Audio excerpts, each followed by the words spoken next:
Good day, everyone. This is Professor Barry. Today is July the 8th.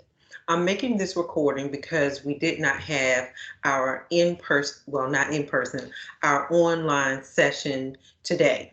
So today is July the 8th, and I'm going to do this recording because I'm doing some traveling.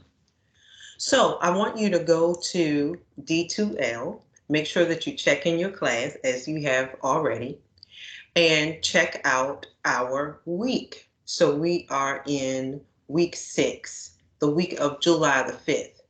You'll notice that we are in the book of Acts this week. And so make sure that you are reading your chapter in your textbook we're skipping a little bit, and so we're making sure that we get to the chapter on the book of Acts. I do want to talk to you about your New Testament argument paper. Your New Testament argument paper. So if you go to the week of July the 5th, week 6, let's talk about your paper. I made the due date for Sunday night, July the 25th at 11:59 p.m. So this argument paper is going to take some time, and I want you to sit and think. When we're formulating an argument, you want to argue for or against, and you want to make sure that you have a clear argument about what you are sharing. Let me share this screen with you. Let's see if I can share so you can see what I'm talking about. And so you're going to go to your course. All right, so you're going to argue for or against one of these choices. One of these choices, not all of them. One, you can choose. Paul provided very little evidence to the writings of the New Testament. Or you can choose two. The Gospels of Luke, Matthew, and Mark tell the same stories of Jesus, but in different ways. Or you can use three.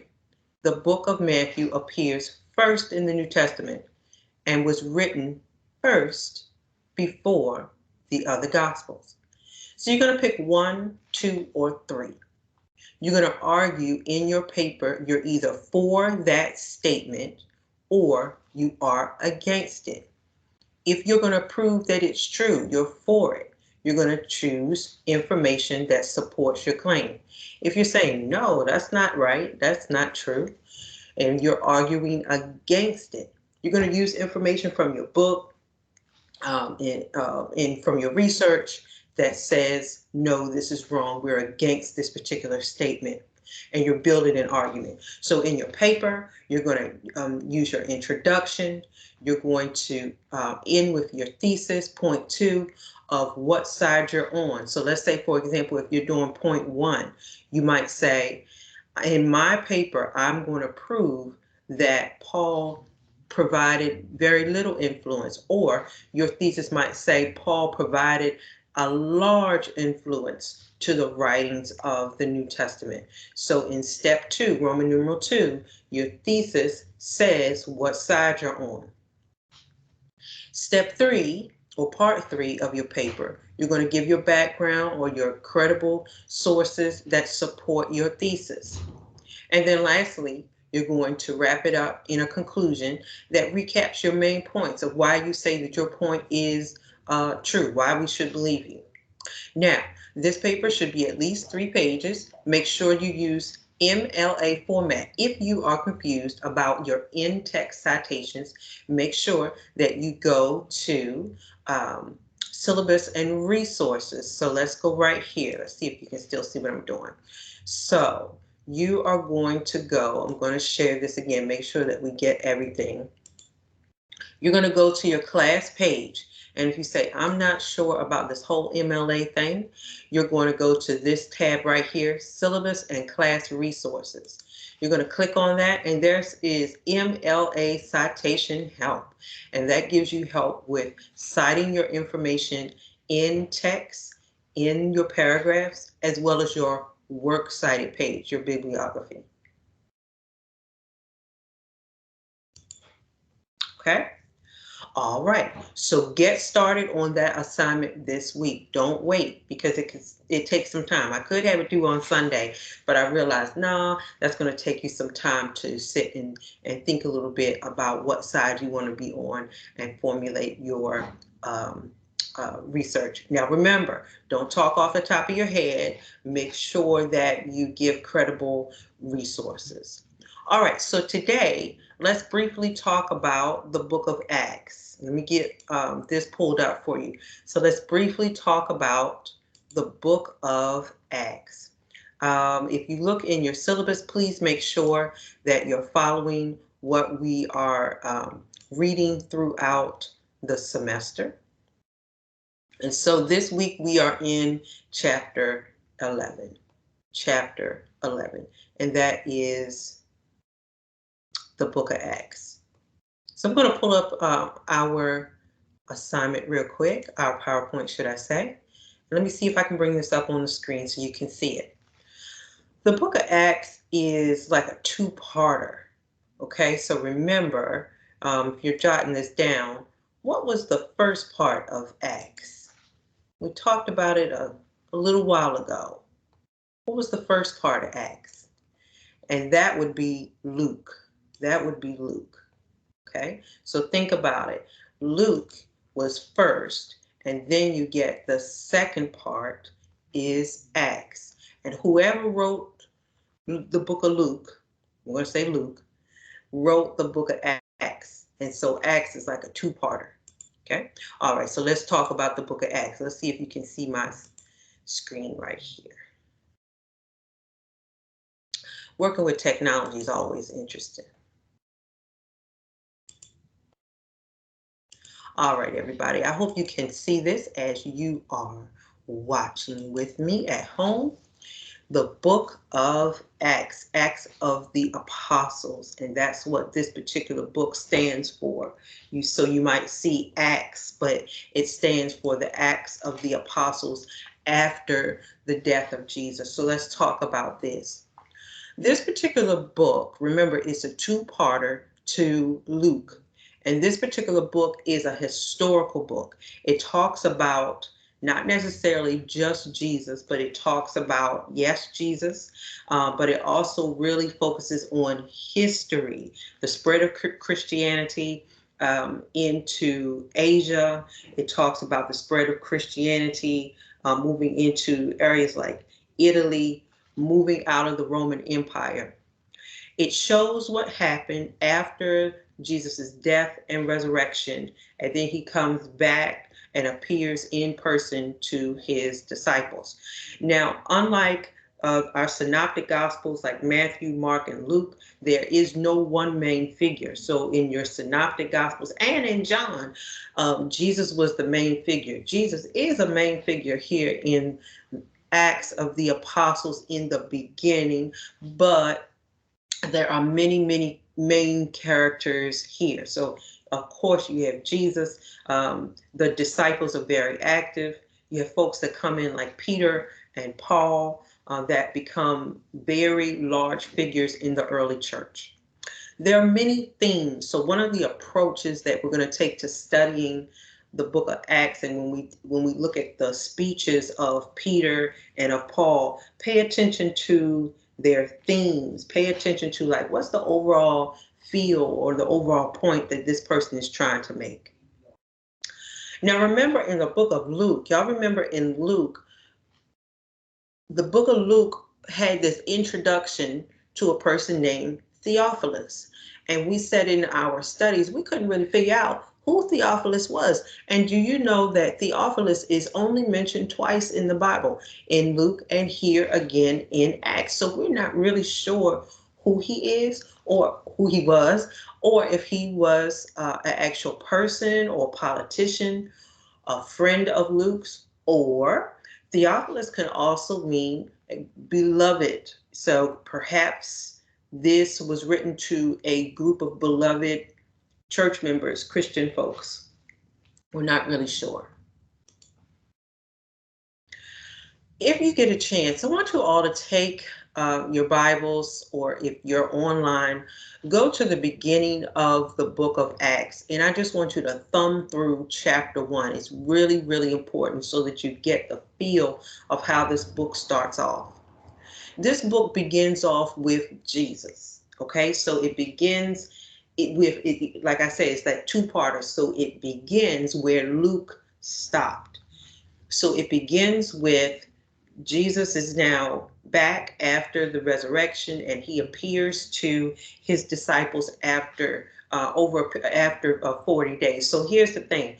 This also brings into the teaching of this particular word, Pentecost. So that's going to be real interesting in the book of Acts.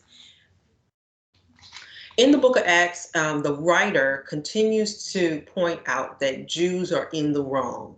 They're continuing to reject the message that Jesus is coming back again after his death and resurrection, and still trying to prove that, see, I am who I said I am. But the Jews are continuing to reject his message. This book was written around 80 to about 85 CE, Common Era, so that you see where that kind of comes. So this is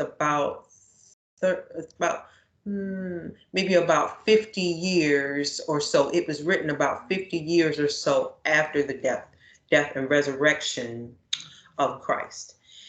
This book is really important because early Christians are pinpointing in their history that Christianity didn't necessarily go over well with the Jews, and that now Christianity is moving to the Gentiles. It's being spread, but it's being spread to a largely Gentile group. And Gentile simply means people who were not born into a Jewish ancestry. So people like us would be considered Gentiles. The apostles depended on the help of the Holy Spirit to guide them to different regions as they traveled. They went on a lot of missionary journeys, walking for days and for months on end to simply spread the word. They were simply telling people about Jesus and what Jesus did. He died, and telling them about this new movement. Some Jews did convert to Christianity because of the apostles' messages were so compelling, but some of them, of course, as we see, did not. There are several themes in the book of Acts. If you pay attention to the speeches of Peter, speeches of Paul, you're going to pick up some themes here. You're going to see some speeches that are delivered from Christians to Christians, from Christians to Jews, So some of the themes that we see is that the continuity of Christianity, encouragement, telling people to keep moving on, don't stop, keep believing. You see another theme of the continuity between Jesus and his church. So in just about every speech, the speaker is letting the congregation or the people know that there is a direct connection between Jesus and this early church, that the two cannot be separated. Another theme that you see in the book of Acts is the connection of Christianity continuing to blossom after the death and resurrection of Jesus Christ. And the whole point of his death and resurrection was so that people could have this new and renewed life.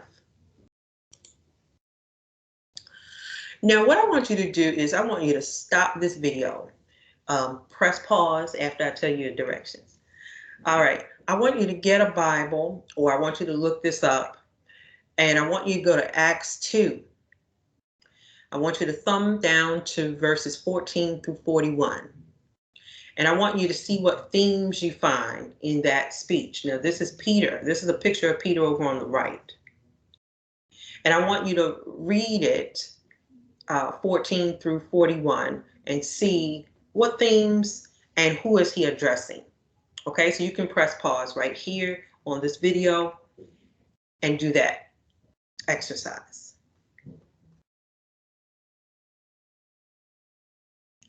All right.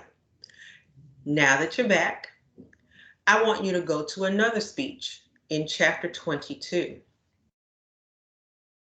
So go to chapter 22 in the book of Acts. I want you to see Paul's speech as he appeals to the Jews that are living in Rome. And this type of speech is called an apology.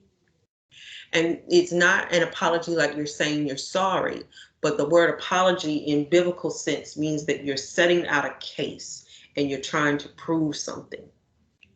Notice in verse 1, he says, brothers and fathers, listen now to my defense. So think of this like a court case. He's laying out proof about something. Paul is really laying out proof, and he's proving that Jesus is who he said he is, and that these individuals were wrong in crucifying Jesus. So take this time to do your second exercise and scroll down to chapter 22 in the book of Acts. And I want you to read through and familiarize yourself with Paul's speech. This is an apology. An apology. He's not saying I'm sorry, but he is making a defense. Take some notes here. Pay attention to his defense and how solid his case is. You can press pause here. All right, so now that you're done with your examination of Paul's speech and Peter's, you get a better explanation of the book of Acts. Acts simply tells us that what the early church did in activity in moving Christianity from region to region. As you thumb through, you'll see that many missionary journeys, Paul and Silas, Barnabas, you had Timothy, lots of these disciples, lots of these apostles start to move and form little groups as they start to go to different areas, okay, and just simply spreading the word and telling people. And guess what? Starting churches, starting congregations. And then later, as we see in the epistles of Paul, these churches have been established in different places in Asia, in Corinth. And so then you have in Thessalonica, and then so you have First Thessalonians, and so you have a letter sent to these people at this particular church. Okay, so you'll start to see later on how the efforts that were done in the book of Acts lead us to more books in the New Testament because they were active. They were setting up churches. All right, everybody. So we're going to pause right here, and I hope that you are continuing to read. Make sure to no discussion post this week, but I do want you to focus on gathering your thoughts for your argument paper. All right, any questions, please don't hesitate to reach out. Take care.